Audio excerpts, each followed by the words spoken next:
What's with the tape? There we Jimmy? go. That's a good start. I didn't have a good way to start the show. And so Jimmy helped me out with the sound effect.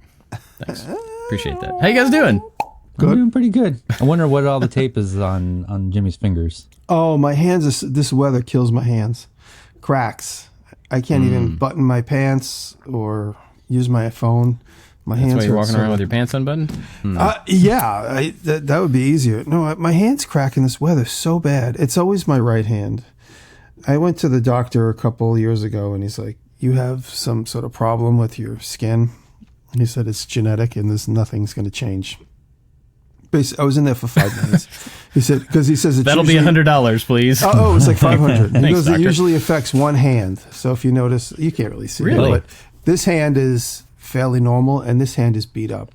So this is the hand on camera that I'm always showing stuff, and it's just my hand is just dried and cracked, like beyond normal, and it really, really hurts when it gets down to it. It feels like 5 or 7 paper cuts a day on your fingertips. And so, and the only thing that really helps is people have said crazy glue it, then that makes a messy hand even messier. So I don't do that. But on the cracks, I just put tape tightly. The pressure alleviates the pain, and then also promotes a healing because then it doesn't get dried out under the tape. Is it just during winter, or is that year-round? Mostly during winter, yeah. I could always feel it going into the fall, and then once the summer comes, both my hands look the same, and then going into winter, one looks like a dinosaur hand, and the other one doesn't. It looks like a zombie hand. That's why, my hands always you can see up close how cracked and beat up it is. I've never had that with my hands, but Jenny and a couple of our kids have that. In the winter, their hands get super dry, and their knuckles will crack and bleed. Not from working in a shop or anything. They just, golly, man. And then this is my other hand. Yeah, I will use usually my thumbs crack right by the nail, and I will super glue it. This year I have a humidifier in the shop that's running all the time, and then when my hands get really dry, one of the things that helps almost immediately is the working hands cream, and then just wear a set of rubber gloves for an hour. That's what I mean. I was going to do that today, but I thought it'd be too weird for the podcast. Michael Jackson glove on. But no, that's what I'm going to do today, because today it's just really, really bad. I woke up and it's just I'm in a lot of pain. But it's not going to inhibit my day. Just annoying. Doing the one glove thing, it could be your thing. That could be the thing that everybody knows you for. Forget the ice pick. Forget the logo. He's the one sparkly glove guy. I think Jocko has a Michael Jackson glove. Jocko's a big collector. Of an actual one of his gloves? I think he does. Yeah, he's got a huge collection of Michael Jackson memorabilia. That's crazy. Yeah. He sent me I don't know if I'm allowed to tell this or not. The other day he sent me a video of the locking mechanism on the Maker Knife 2. Yeah. And he said, "This is for you." And because I complained to him a long time ago about how the Maker Knife is awesome for right-handed people, but for left-handed people, when you go to put your finger down where you would put pressure to use the knife, it unlocks the blade. And so he made a total new mechanism that doesn't do that, and it's very cool. Yeah. Nice. Yep. I'm excited about that. So yeah, that's my hand saga. It's all winter. I complain about it a lot. I'm sorry. That doesn't sound fun. What have I been working on? I've been working on the Cadillac. If you guys see that, I put into a video. I put episode 1 of the Cadillac retransformation. I don't want to say restoration, because I bought, if anybody hasn't seen it, I bought a Cadillac. It's a Cadillac engine and a cab on a frame. The back is cut off. It was either formerly an ambulance or a hearse, made by Miller. A lot of car companies make cars for fleets, like taxis and police cars. This was I think it's a Cadillac 61, 1947. And it would be the type of car that they would give to a company, they would make an ambulance out of it or make it into a hearse. So it's one of these utility Cadillacs. And it's got a longer wheelbase, kind of set up like a truck a little bit. And I bought it on Facebook Market with no back. It was just a naked exposed frame from the back of this driver's seat to the tail, and no lights, no nothing, just the back half is gone. And I thought it would be a good opportunity to build a Woody on. And so episode 1 came out where we did a lot of engine work, freed the engine, freed the brake drums, were all broken and frozen, and we got a lot of the mechanical parts moving. Almost got it started by the end of the video. If you guys watch the video, I only showed 2 attempts, but we did like 15 because we were trying to get that pop, and we didn't get it because there's no gas tank, there's no radiator, there's a few things. There's only 1 quart of oil in the engine, but I wanted to just get a pop and be like, it runs, it's alive. We almost got it. But I said to Rob, I'm like, we're pushing our luck now. We kept throwing gas in the carburetor. I go, we're going to set ourselves on fire. Let's stop. New carburetor, new fuel pump, and a lot of new gaskets. Getting a new radiator coming in, and anyway, there's a lot of work, and it's been fun. And I my favorite part is building the back. So I started building the back, and I could show you guys. I don't know if I have a picture of it, but I'm starting to put the framework on the back. Yeah, these pictures are too busy. There's so much stuff in the shop that's hard to see. But I began to put the framework on the back of it and sketching out what that's going to look like. And it's a lot of fun. It's one thing I noticed with this particular, you look at the whole daunting project, and it's just, I basically have to build 75% of a car that doesn't exist. And I look at it and I'm like, I have no idea how I'm going to begin. I'm like, well, I know I at least need to get rid of this rot. So while I'm worried about what the rest is going to look like, I'm getting rid of the rot.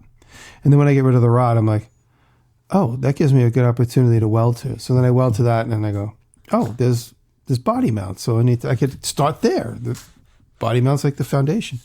So as I'm digging into it and fixing or taking away what is unnecessary, it's revealing what is necessary, and it's almost exposing the process to me as I dig into it. So each piece I either add on or remove gives me the answer to what should be next. It's a little Zen-like, but I'm approaching it like, okay, if I got to put this here, then I would need a strut for that. All right, so let me put that strut there. It's always temporary. I could always take it off later. And I put the back on. I'm looking, the back is really flat. And then I go online, I look, I'm like, some of these have a little bit of a bend in them. So I went back and cut 4 inches out of the roof line and moved and tilted the back in so that it gives it more of a sporty look, and it's not just a flat back truck. So each thing I do, I'm tacking and then thinking about it, and tacking and thinking about it. And then after I think about it, I'm like, okay, I'll weld it. So then I welded it. And it's been a really fun process up till now. And then I'm making a metal skeleton for the back to then adhere wood to. And then most of the back is going to be made out of wood. But this metal skeleton is going to define the space and the shape in space. It's fun. And that's cool. I got new tires coming in. Definitely by the end of the next video, which I don't know when that'll be, probably within a month. Certainly get it running. It's really close. And then also, I might put out, it's been so cold and I'm kind of stalled, but I might put out a video, even though it's stalled, just saying it's stalled because of the winter, the graveyard house. I've done a lot of work on the graveyard house since the last episode, and I'm waiting for a few milestones to have a full, complete cycle for the next video, but I might not wait because it's taken so long with the cold, and I just ordered a whole bunch of new floor joists. I was going to maybe wait till the floor joists are in, but no, since that's going to be 2 weeks. I don't know. I'm trying to make a decision. So, these are the floor joists that you were going to mill? Are you not doing that? I was going to mill, but I went and spoke to the sawmill guy, and he said, he's friendly. He's friends with me, Lou. He's like, which, by the way, Dave, I got to take a picture of Lou. For years, I'm like, why does Lou remind me of somebody I know? And then one day it hit me like a ton of bricks. I'm like, he's like David Picciuto. He looks just like you.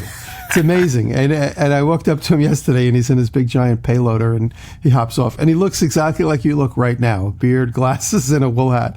I got to get a picture. Super handsome. East Durham Lou. So, Cooksburg Lou. So Lou says, he goes, for the type of beams you need, you're going to need logs that are 14 inches in diameter. He goes, they're extremely heavy. They're 14 feet long. My forklift might not even be able to pick them up. And he said, it's so much work. He goes, just use the sawmill to make an end table or something out of a stump. He goes, I'll do it for you, or I'll get you the logs, whatever you want. He goes, it's your choice. They'll be about the same. But he says, you're going to end up with so much wood. And then I was driving in traffic yesterday, and I saw behind me a sawmill truck full of cut down trees. And I did a quick count of the profile. And one of those 18 wheels that are usually articulated in the middle, so there's like 2 sections on the cab, and look like they're at least 20 feet long. One of those giant sections wasn't even enough logs that I need, just counting the profiles. Ooh. And they were all about 14 inches. I was like, that's just such I can't get a sawmill and then jump right into like full-on log production. I have to dabble a little bit more.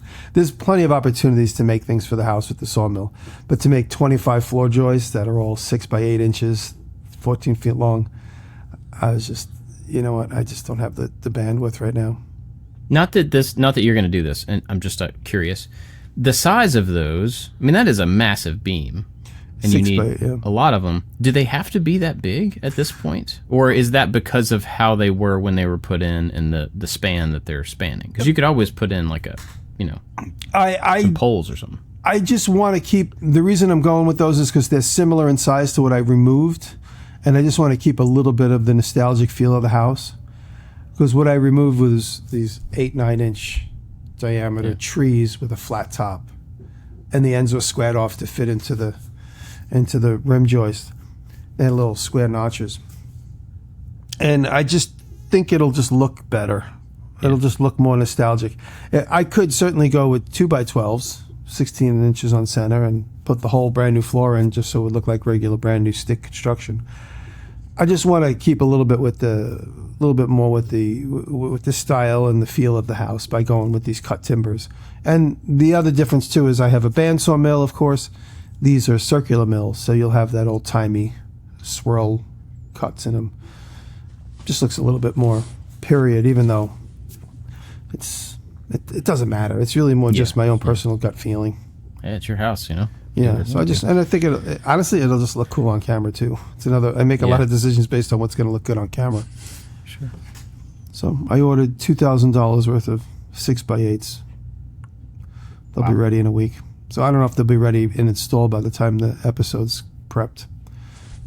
Anyway, there's that. And then I told you guys about the double secret project with casted apples. I showed it on my Patreon. I'm making these cast apples. They weigh about 6 pounds each. They're for a series of awards. And once the client's okay with me talking about it, I'll post a video and show everything about those. So those are done and shipped out this week. Yeah. Jumping back real quick to the Cadillac, I was reminded of this. I have a friend who has had a million Jeeps since he's been an adult. I don't even know how many he's had, but he gets a Jeep, an old Jeep, and then he builds it out and turns it into like a rock crawler or like a trail, like super crazy Jeep, and then he sells it, and then he gets another one, and he just does this. And he always finds these really crazy old ones that I've never heard of. And he sent me a picture of this one the other day, and I thought of you because it looks kind of like a half Jeep. It's a what year is it? It doesn't actually say the year, but it's a diesel CJ-10A flight tug, and so it was used in the Air Force, and it's unmodified. And so like the front of it is a Jeep, but the back of it is I guess it pulls planes. That's what it means by tug. So it has this short back little mounting point where you could like hook a plane up to it and pull a plane around. I'll send you a picture of it. It's really crazy looking, and I don't know what his plans are. I've seen some really odd looking wartime Jeeps. They're like very purpose built for certain They things. look almost like it's funny you should say, they look almost like things you'd see on the tarmac at an airport, kind of square and stubby. Yeah. There was one at the Rat Rod show last summer, and then I happened to see a similar one online last week. Let me see. I'll send you this thing, and it's apparently 2-wheel drive, I guess, based on its use case. But he's going to make it into 4-wheel drive. That's the only thing he told me. You can just do that. But anyway, I guess so. I don't know. Yeah, but he's had many old crazy vehicles like that he'll just rip Oh, yeah, apart and that's do crazy. something. And then, you know, all the people who are the purists who want to keep old cars old always get kind of upset with him. But he does really cool stuff with them.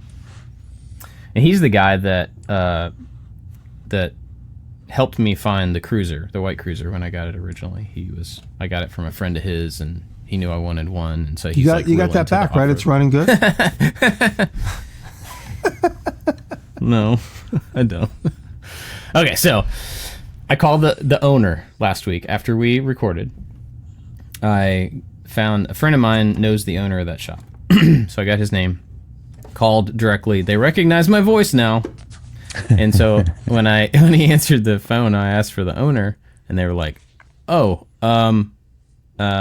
he's not here. But I'll put a note. He'll call you back." He called me back the next morning at 9:00, right on it. And because apparently he doesn't actually work in the shop anymore. He just, the other two guys run it, and he just owns the place. Anyway, so he called him back. Super nice guy. Very apologetic for how long it was taking and everything. And I don't know, it didn't go anywhere. But he was like, well, now you're calling me, so now I have to start putting some pressure on the mechanic. So I'll start doing that. And the thing that was weird about it, there were a couple things that were weird about the conversation. But there were two things. One was he said, I just can't get him to work on it. Talking about the mechanic. And I'm thinking, like, he works for you. You pay his paycheck. Yeah, that's so weird. If you want him to do something and he doesn't do it, then I think there's an issue with that thing. And he didn't really, I don't know, he didn't go very far down that road, but he was just like, yeah, I've been paying him to come in on the weekends and work on it here and there, but I can't get him to finish it up. That was weird. And so then we talked for a while, and I reiterated that I was very frustrated and I wanted it to be done and I wanted it out of his shop and all this stuff. So we're getting off the phone. The last thing he says is, don't worry, for the next couple weeks, I'm on your side. Click. And I'm like, what? You're just now and only for the next couple weeks you're on my side? Aren't you, like, you're a service shop. You service things for people. No, they don't. In their interest.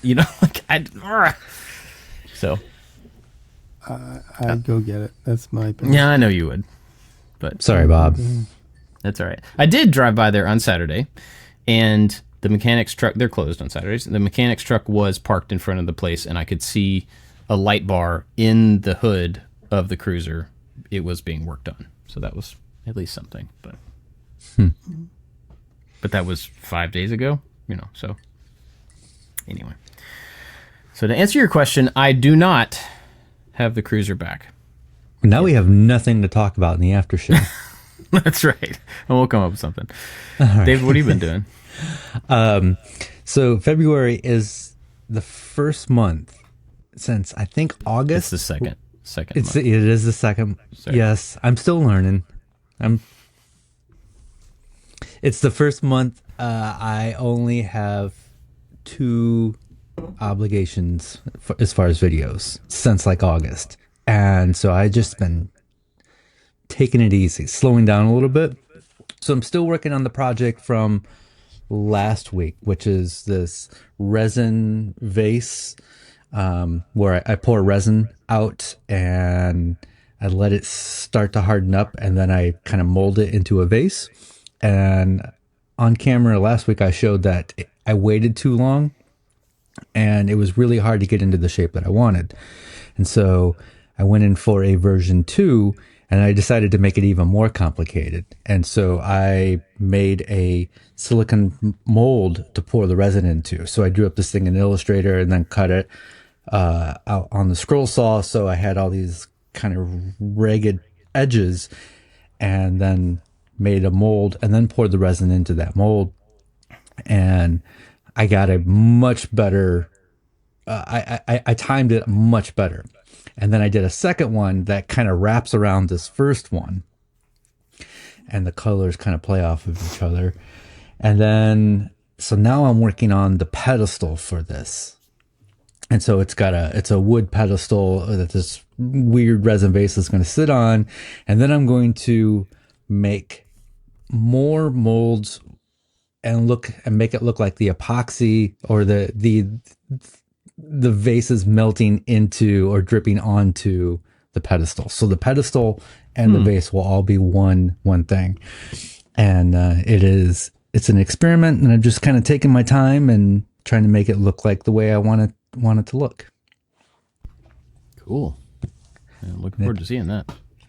Yes. And so it's been really nice to not feel the pressure of all these videos to do, which is poor me making money doing the thing I love. But it is nice to slow down a little bit. And next weekend, I'm actually going away for 3 days for a writing retreat, just me by myself.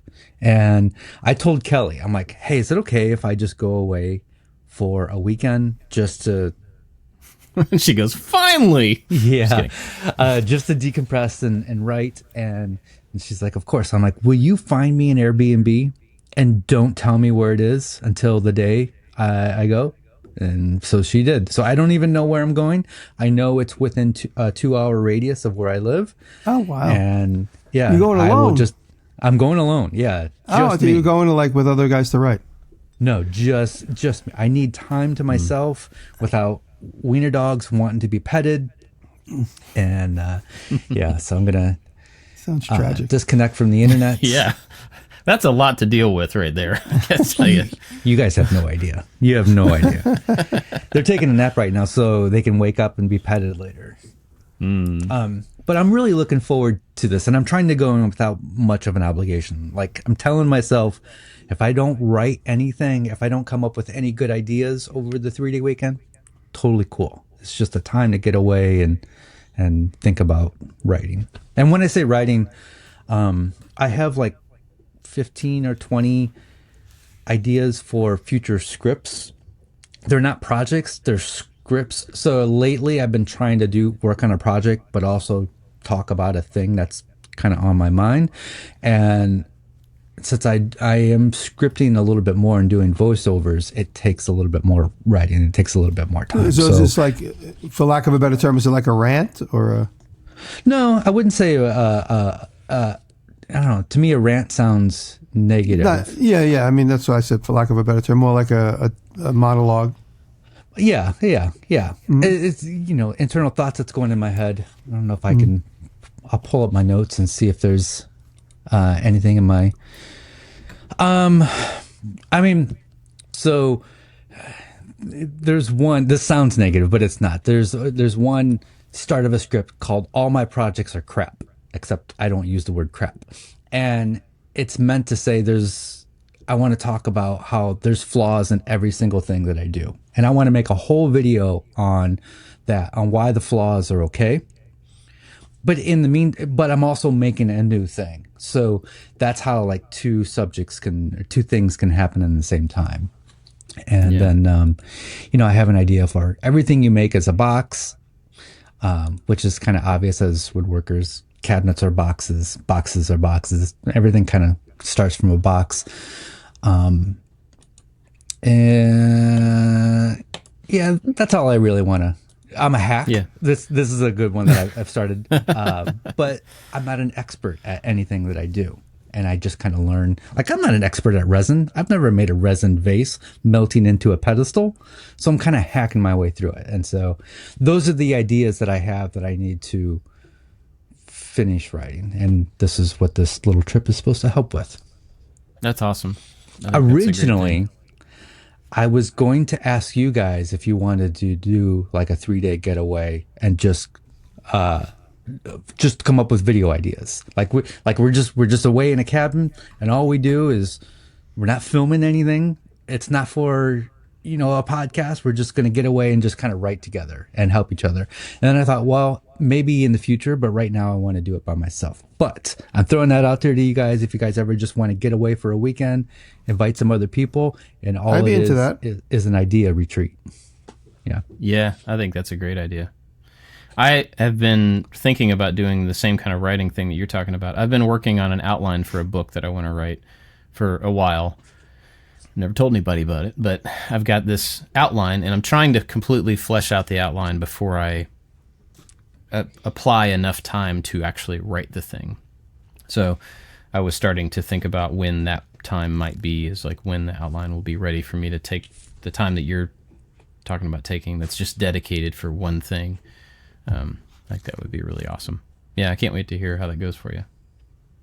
And shout out to Kelly for planning this trip for me and saying, "Hey, that's cool. Go do your thing." Yeah, I wonder if she would find me an Airbnb. She loves that stuff, so I'm sure she That's would. Awesome. Cool. Well, that's cool. Let's see. For me, I am the thing I talked about last week, the Pana Court, the little one-on-one soccer thing. I'm painting that this week. It is so big.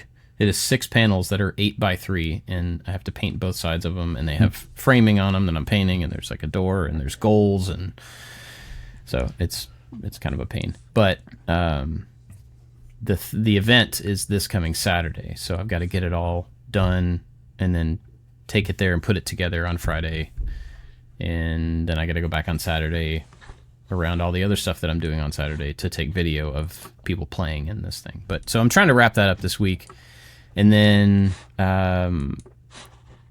trying to write more of the course scripting stuff so that I can do some of that next week. And then next week, to answer, somebody was talking in one of Jimmy's comments about the Ghia taking so long. Next week, I'm going to go out and start working on the Ghia again and focus on trying to get the back end, which is probably the biggest section of metal to replace. It's almost the entire back end, bottom half. And so I'm going to go out and start digging at that. And the thing, it's tough. I want to do it, and I've been putting it off because of the weather, and the weather next week is not going to be better.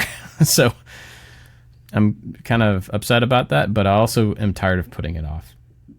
I'm tired of, like having other stuff in front of it. So I'm just going to go out and start working on it and kind of get as far as I can get given the weather. And if I can't get a video ready, then I'll switch gears. But that's what I'm doing. There's also part of me, and this is totally fine to do, but there's also part of me that has been wondering if I should just go out and finish the metal work without trying to make a video about it, just to make it faster and just to get that part of it done, because I've done so much of that in video that I don't know how it's going to be interesting to see, other than just that it's progression, that it's something moving along. But right. It would be much faster to do, to not have to worry about making it interesting. You know what I mean? I think you do it alone, do it without camera, and then when you come across a hiccup, that's a learning moment for you. Film that, even if it's already started and almost done. Because I wanted to show an example last night. All I'm doing is welding these sticks together, these 1.5 inch square tubes I'm welding together, and it's kind of boring. And like I said, the shop's a little busy, so it's hard to see these lines on camera. But I did want to make a slight curve in one of them, so I cut it halfway through and I bent it over another piece. And I did that close up on the table, and then instead of showing me welding it in, I just then cut 20 minutes later. So this morning I downloaded the footage. It shows me bending it on the table, and then the next piece of footage I shot was it in place. I didn't have to show me welding. And when you see that part of the video, if you guys can remember that, it's a 3-second clip of me bending it and a 3-second clip of it in place. And that's it. And I think that's really what you can show, for instance, the replacement part, and then just show the finished part. Yeah. And then maybe even shoot it so it's superimposed over it, so you could have the one piece of footage showing a cross dissolve of it in place or something.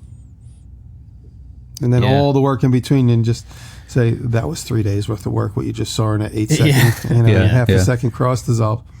I think the thing or the problem that I don't know, kind of what you're talking about this work to be done, is just the order of operations. It's just welding panels together. It's cutting out old panels, lining up the new ones, and then welding them together, just like every other thing that I've done on the body so far.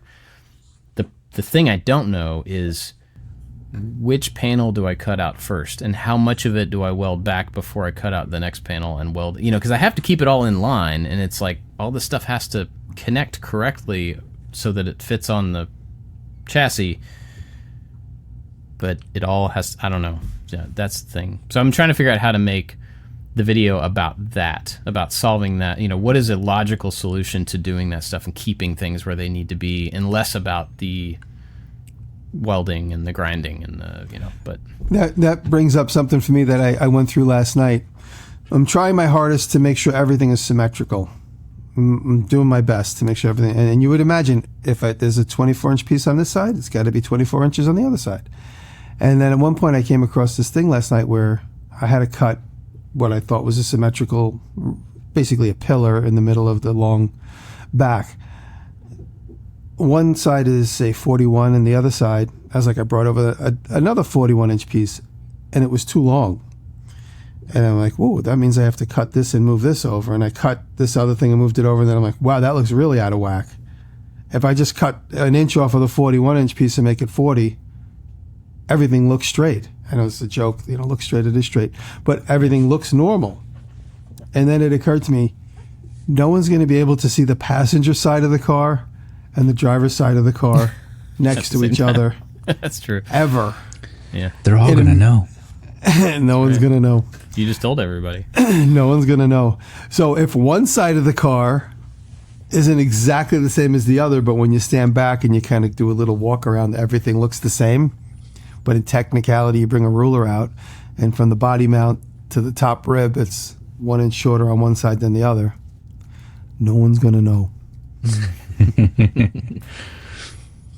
So it's maintaining the integrity of what looks right. But obviously, in your case, yeah. I don't have this problem where things have to fit and doors have to align, because none of them exist yet. But in your case, so if I make the driver's side back door will be this is the consequence. The driver's side back door is going to be 1 inch shorter than the passenger side back door. And you would imagine they would be exactly the same in a typical car manufacturing process. But the one's going to be, no one's going to know. They're going to know.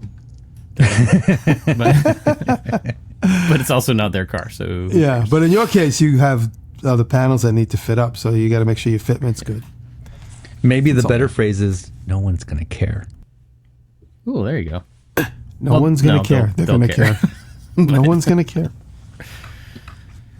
Yeah. I mean, in my case, the good thing is this is all on the back, and it's not really the part that sits on, you know, there's not a corner frame in the back corner that the body has to sit on. It sits on the middle over the doors and stuff, and then this back end is less connected. It's just kind of connected to itself. So it may not be a big deal, you know, but it's one of those things that I don't want to get wrong, because then I don't know, start over. I'm not sure what I would do if I got it all wrong. So somebody sent me a link the other day for 2 Karmann Ghias. It was like a Facebook Marketplace thing, and it was one that ran but looked bad, and one body that looked pretty good but didn't have an engine in it. And it was like $3,500 or something for 2 of them, and it was in California, so it's not. I'm sure you saw the Instagram post of the guy driving a red Ghia at a car show that was just pulled out of a barn. Have you seen this? No. It was just pulled. He's drives it up, and like everyone crowds around it because it's a real barn find, and he's driving it, and it's covered with dust and dirt. And he goes, "Look at this!" And he gets out and he opens the front hood, and there's like maybe a dead possum that's all mummified, and a giant mouse nest in the hood. The whole inside of the front hood is a mouse nest with a dead possum mummified, and they're all laughed, and that's the end of the video. Gross. Yeah. Yeah. Engines in the back, so there's all sorts of space up front for animals. Yeah. Whatever. There's a guy, I'd have to look up his name. He's probably listening, but there's a guy that's been sending me inspiration and stuff on Instagram of his Ghia that he built. And it is the color that I've talked about wanting. And so like he's told me the color name and stuff. And he wanted his to also be, excuse me, kind of James Bond-like, you know? And so he's done some stuff on the interior to make it like the little switch on the shifter with the, you know, for the rocket, and he's made a little console and all this stuff, and it is a beautiful car. Like, he did an amazing job. He took it to his first car show the other day, and he was trying to finish it up just in time to take it to this car show, and he won at the car show with this beautiful car. What color? It's a kind of a dark silver. Like a James it's Bond, kinda like the Austin Martin. Yeah, kind of a gunmetal kind of color, and it's gorgeous, and it's exactly the color that I was thinking. So nice. Yeah, but I'll have to look him up. I'll find his account and put it in the show notes because it is a gorgeous car. Speaking of Instagram, we had a sweet thing happen yesterday. Laura Kampf, who I realized in the video I said Laura Kampf because we didn't know her at the time, and so I didn't know how to say her name. Yeah. Anyway, she posted like the sweetest reel talking about how this podcast changed her life. And man, it's so sweet. She sent it to me a couple days ago just to let me know she was going to post it. Maybe just give me a warning. Of course, I don't think she needed my approval. She wanted it, but it was amazing. And it's just so heartwarming. And the comments under her posts are also equally as heartwarming. So, oh my goodness, they were great. Yeah. Yeah. Really sweet. Thank you, Laura. Yeah. It's awesome. Sometimes we need a little reminder that people actually listen to the show, and it's just not the three of us getting together to chat for an hour and a half every week. But then there's pressure. Then we have to do good. Yeah. Well, hopefully really after nice. 10 years, the pressure is gone, and we just there's chat. no pressure in this. No pressure in this at all. Yeah. Except the pressure to have a topic on occasion, which we rarely have. But you asked Discord for a little topic today. I did. I got one from Jim Sammons, and he basically asked, CNC, laser, 3D printer, or something similar, what would you, if you were going to start a business around, which one would you use to get started? And it's, is that answer different if you're just doing it as a hobby? And I thought about this for a little bit this morning, and it reminded me of like when I got my laser, my big laser. I was like, man, I'm going to make so many things that I can make and sell. And when I got my CNC, I'm like, I can automate so many things that I can make and sell. And I've never made and sold anything that I've used a 3D printer or CNC or the laser with. I think I like the possibility of that, but I have, if you look on Etsy, there are so many people making like custom things already cut on the laser. All you got to do is just upload your phrase, your name, and somebody can do that. And so I've yet to come up with an original idea that I could make and sell using my laser or 3D printer or CNC. But if I was going to start out and I had those choices, I think I would go laser first. It's just the learning curve with the laser is much smaller than a CNC or 3D printer. And it's so fast. I can go from idea to something cut out within minutes. That's really nice. The 3D printer might have less of a learning curve, but you can get as complex as you want. And I keep it pretty simple for me. But when I see these other videos of people doing these dovetail joints on the 3D printer so they can make a big piece, or stopping the print halfway through and adding magnets and doing all this other stuff, it's mind-blowing. I can't even think like that. And then the CNC can get just as complicated with all the feeds and speeds and all the different bits that you can do, and then you got to learn all the software to go over top of it. So for me, I think it's the laser. It's just the easiest thing to do or to learn. The laser, you see a lot of etching. Laser, you can do a lot of engravings, basically. You see a lot of people with engravings. So you can get a laser and really get into the engraving business. You see people making earrings and that kind of stuff. I don't know what... It doesn't seem to have a lot of substance as far as dollar value. But people do make a living at it. It seems that most people do well with etching stuff like corporate identity on mugs and that sort of thing. But if you're going to get into a CNC machine, in my opinion, you could make things that seem to have a more higher ticket value. Making kits and Apple boxes and, a glimpse inside. Chris Burton is doing really well with that type of stuff. He actually recently he borrowed my design for sawhorses, and he's going to be selling them as a kit. And he's got lots of cool stuff. Shop assisting stuff and storage and that type of thing. those, because of, I learned a long time ago in the toy business, we used to sell a sand art kit, and it did really well because people would pick it up and feel the weight of it. And they're like, whoa, this is like a lot of value because of the physical weight, because we're selling 3 pounds of sand in a cardboard box because of the actual product. So the physical weight gives you that perceived value. So the idea of picking up a little trinket pair of earrings at a craft show made on a laser versus a stool kit for a kid to step up to the sink to brush his teeth is a bit of a different thing. But again, it's a higher entry level per dollar per amount to get a CNC and a bigger learning curve. But if you dig into it, I think any one of those, even a 3D printer, I know Drew Witt makes a living, a fairly good living, selling 3D printed objects to assist in a lot of Festool stuff and a lot of stuff like that. You really got to carve out your niche. And if you're able to carve out your niche, you could make a living at any one of those 3 things. I think you really need to like develop what the product is. If you don't have anything, you really got to look around and decide what type of product you're attracted to, and then engineer backwards which one would be the best thing. Dave? You need the idea first before you can decide. If you're debating between those 3 things, you have to have the idea first. Yeah, I mean, I think while you were talking, I was trying to get back to what would be the actual question, not which machine to buy, but what is the question? And I think for me, it would be, how do you think? Like, do you think in,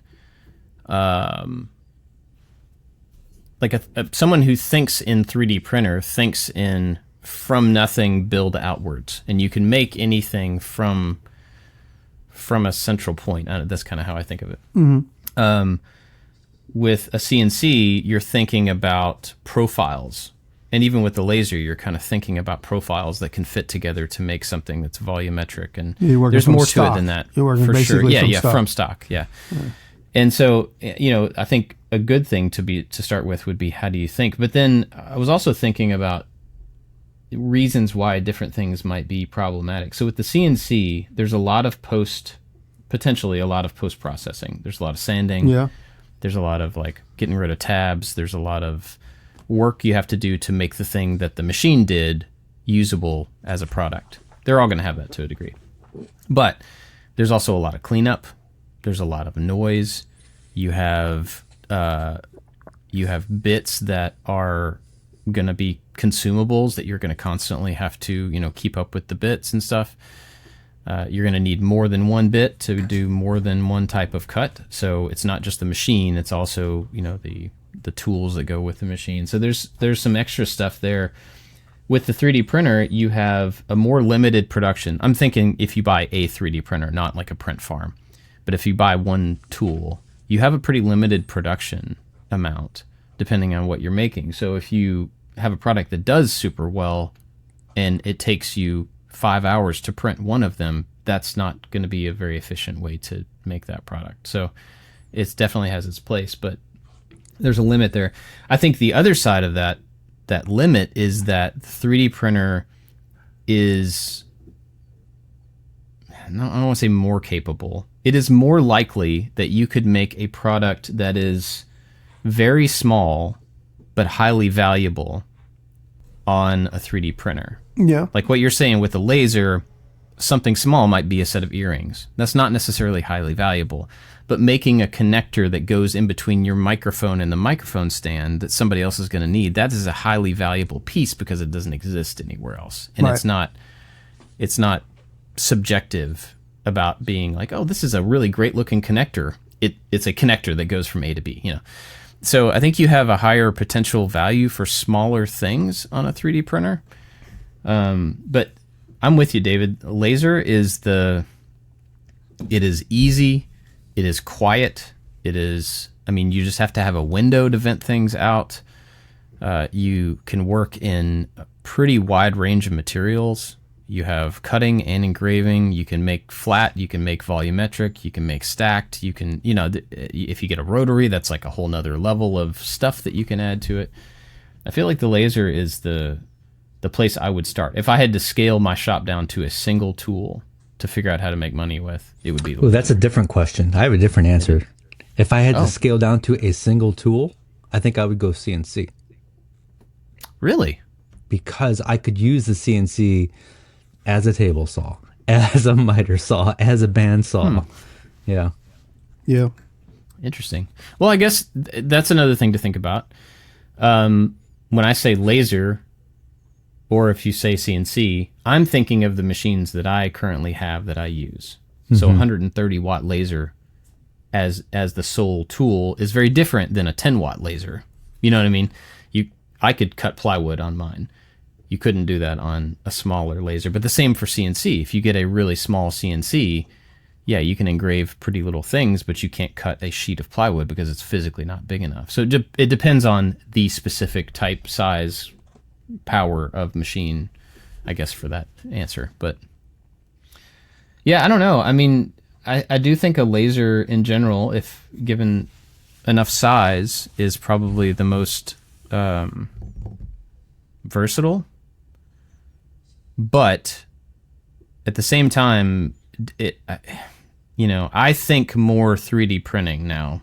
I think it took me a long time to understand that about myself and to actually lean into it. But I use the 3D printer way more than I would use the other tools, just because it's the easiest for me to. I feel like there's fewer limitations on what the thing is with the 3D printer. I can model any shape, and then I just have to figure out how to print it. What orientation do I put it in? With a laser, you're pretty limited what your final shape. It has to be made out of stacks, stack of pieces, or it has to be made out of joints. And so that adds this limitation to it. So these days, I end up using the 3D printer more for, the only one product that I'm making is a 3D printed product. But I think when I think of new ideas, I think that way. And then I fall back to the laser. I fall back to the other tools. To toot my own horn, I made a little side table that's in our living room based on a design by stuff Seth makes. And I made this whole side table on the laser. And I did the whole thing in stacks and different stacks that kind of fit together. And then I veneered the whole thing. And the whole purpose of the video was, can I make furniture that doesn't look like it was made with a laser? Like it just looks like regular woodworking type furniture. You can do it, but you have to jump through a lot of hoops, and it's a long process. I could have made the project in a half a day with table saw and a bandsaw, but it took me 2 days with the laser and stacking it and everything. But there's a great exercise and limitation on how far you can push yourself, because when you have all the tools in the world, if it's you're not really using the problem solving part of your brain. If you only have a few tools, a lot of times you're going to come up with something that's a little bit different, a little bit more creative, because you have these limitations that you have to work around, and you're doing a little bit more problem solving. Yeah, that's true. I guess another question around this would be, if somebody were asking themselves this question, which one do I get? Another thing would be kind of value to capability per machine. The cost of 3D printers, of good, reliable 3D printers, has dropped significantly in the last few years. And I think you can get something that you could really lean on to do exactly what you want it to do for, I don't know, let's average it at $500, because I know there are some bamboos that are cheaper than that. There are bamboos and Prusas and those are the two companies that I always go to, just because they're kind of bulletproof. But up in the $1,000 range, they're really good machines from both companies. And so let's average it at $500. You could get I can do this 3D printer, right? I can rely on it. Laser, I don't even know. I'm not sure. I have not kept up with the laser market, but I know there are so many companies making lasers now that the cost to size ratio has to be quite a bit lower. David, do you have any idea kind of what you can get a good first laser for these days? So lasers can be a little bit confusing. You'll see all these Chinese companies make $200 lasers, and they don't really cut. They just are for engraving. They're just for etching. You're going to, if you want to be able to cut 1/8 inch and bigger, you're going to want to spend $2,500. And X Tool makes a great one. I work with a company called One Laser. They make a great one. But then if you need you want a palette that's big enough, 3x4, you're looking at about 14, 12, 10 to 15. Yes, yeah. I have a $13,000 laser in the garage. It's frozen in the garage right now. You can, depending on the size and the power, it's just the cost goes through the roof. But same thing with the CNC. You might start off with a $2,000 CNC, and then 5 years later, you have $5,000 in bits and templates and clamps and all this. And each one is a rabbit hole.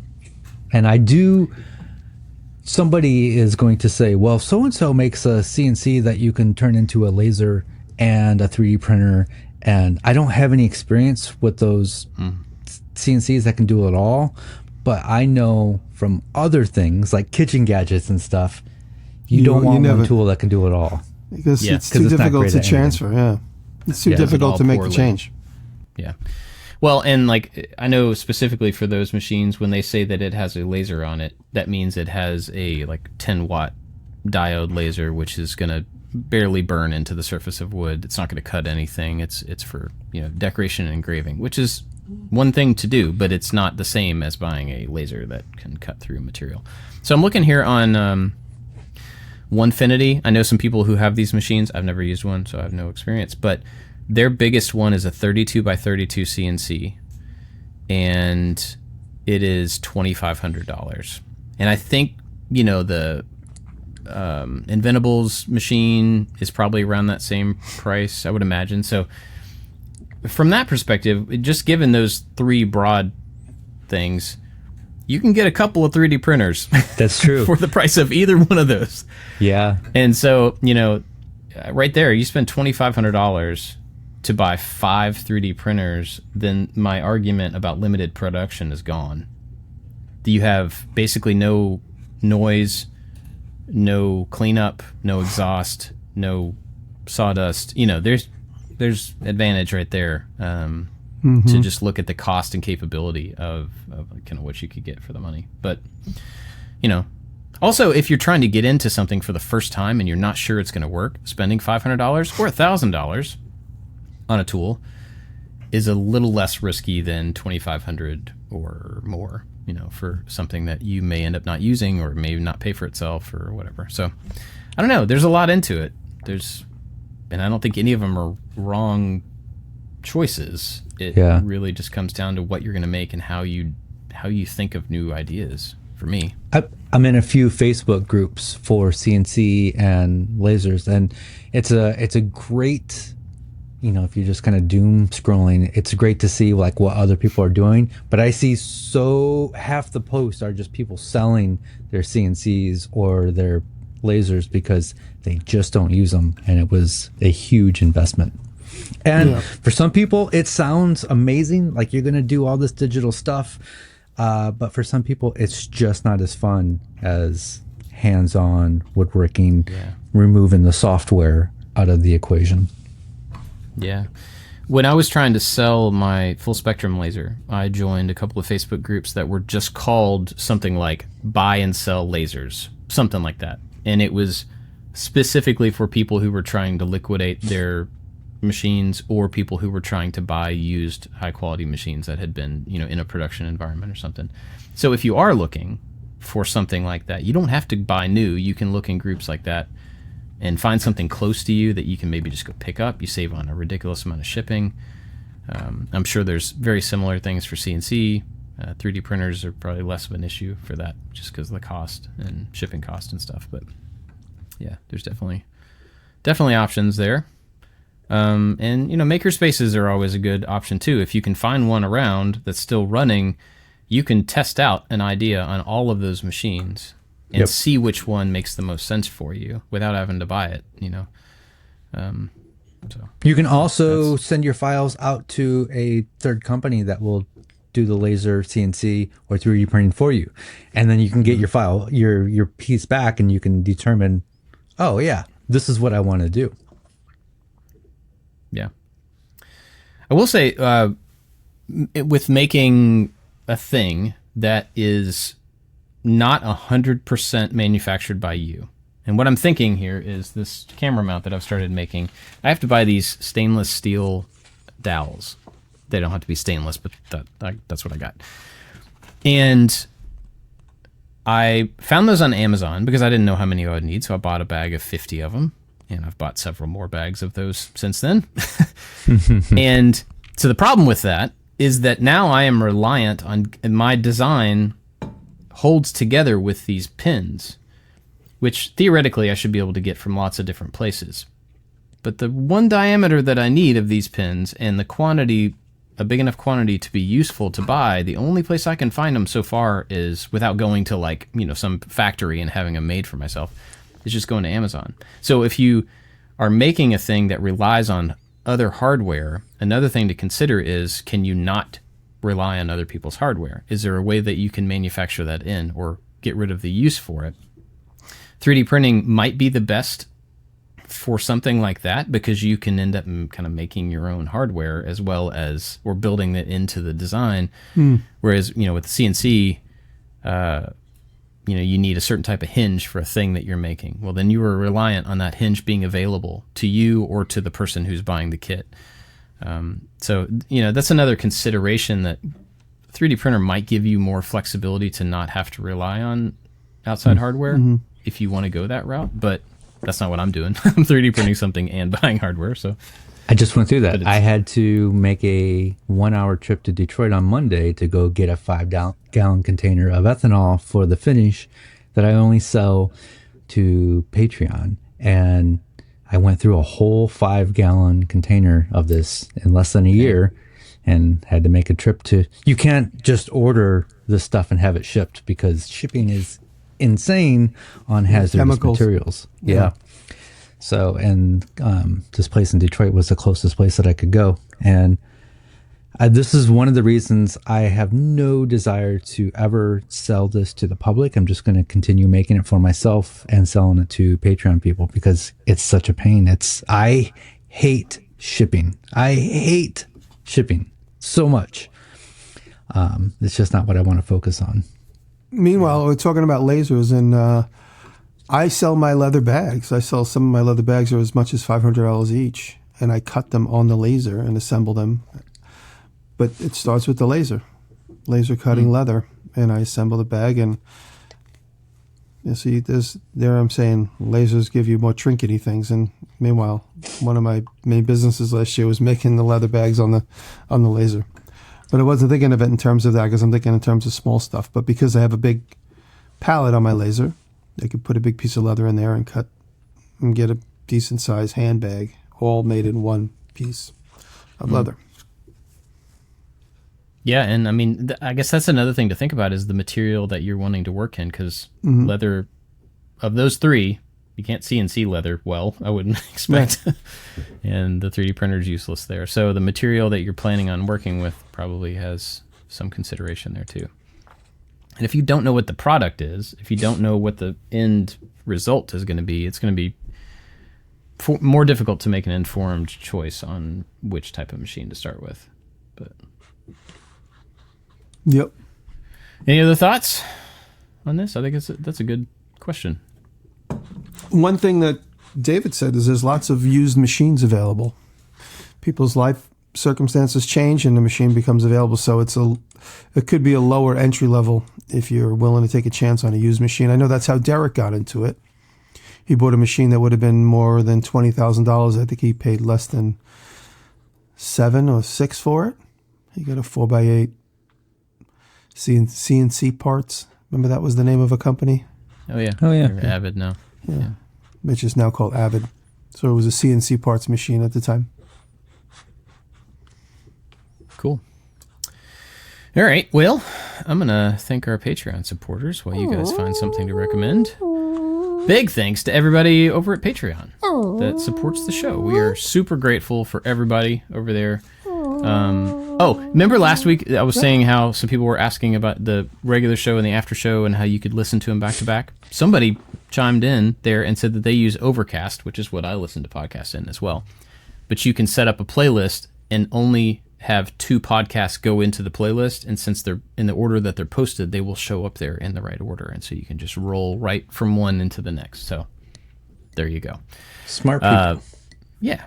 But big thanks to everybody over there, especially our top supporters. That's Nick Ryan, Corey Ward, Albers Woodworks, Works by Solo, Chad from Mancrafting, Rich at Low End Design, Odin Leathergoods, Sean Beckner, Scott at Dad It Yourself DIY, Jeff at the New Jakey Workshop, Warren Works, Michael Maneged, Grab Your Creative, OMG Made,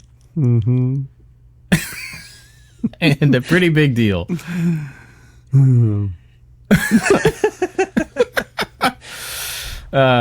Thanks to everybody over there that supports us. Thank you. We are very grateful.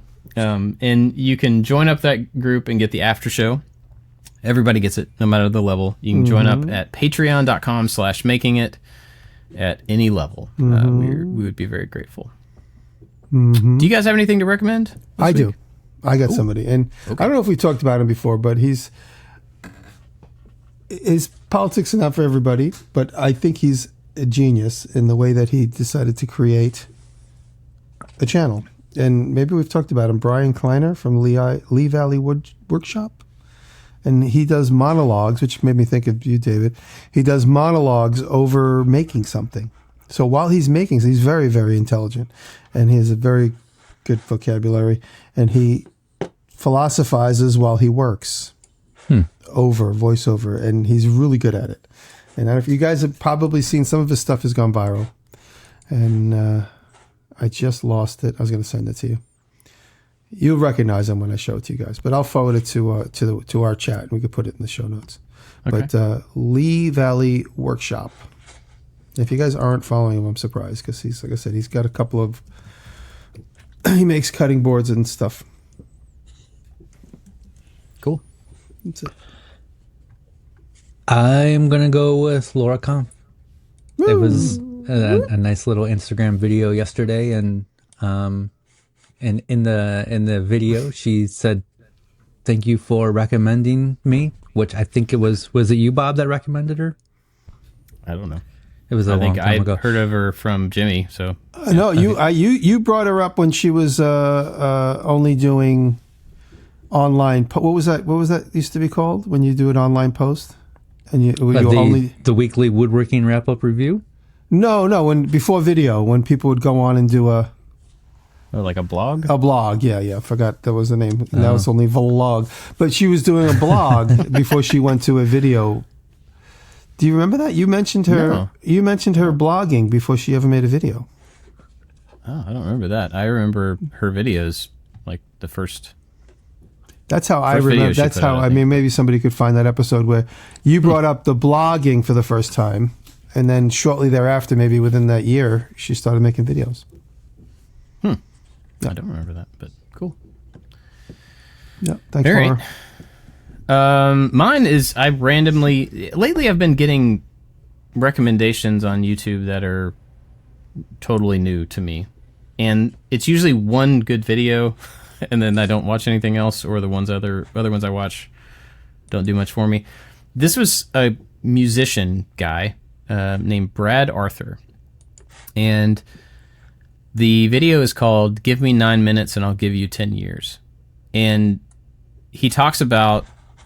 For 9 minutes, he talks about building a career in music, and it's like a list of do this, and he's basically trying to help somebody get started faster than he got started. And he's trying to dispel rumors about whether it's possible to make a living in music, and there's a little bit of it that is music specific, but the majority of it is creative life kind of specific. And so I think there's some it's well thought out.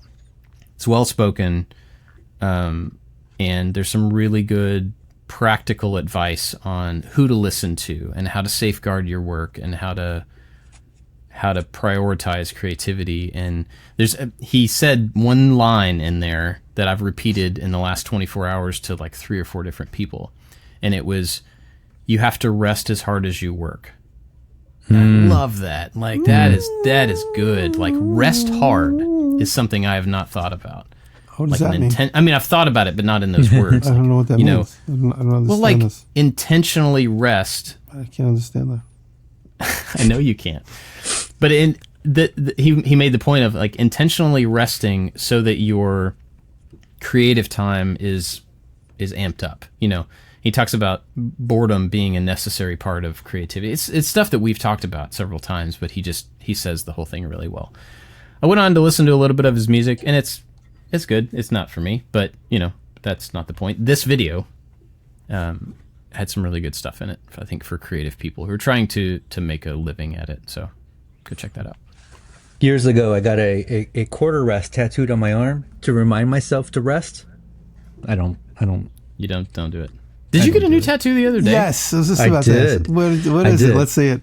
Is that after show? It's the David Lynch philosophy, The Art Life. I got it tattooed on my wrist. And it purposely, you can't read it all at once because I didn't want it that understandable What does it say? or visible. The Art Life, which is the David Lynch philosophy of being open, which you talk about all the time, being open to ideas. And then the whole art life philosophy is about, he relates it to catching fish. You go fishing, sometimes you don't come up with anything, sometimes you do. Sometimes the fish are small, sometimes the fish are big. But you're not going to catch any ideas unless you go fishing. And it's about waiting for the ideas to come to you. You have to allow that time to wait. You have to be, you have to rest. He would talk about this. You have to have downtime, and I don't know, it's just his philosophy just really it changed my life when I read his book. I read a couple books back to back, and the combination of these books changed my outlook on what I want to do. And so I got The Art Life tattooed on my wrist. And it's weird when I show it on, it wraps all the way around my wrist. And when I show it on camera, my skin is stretched, so it looks all funky and weird. But when my arm hangs down straight, it's all. I was warned by my friend who did it that it's going to look weird when you stretch and turn your wrist. And I'm like, that's what I want. Funky and weird. Funky and weird, cool. Yeah. Right on. Well, thanks for listening, everybody. We will see you next time. Thank you. Thank you. No, I guess that was it.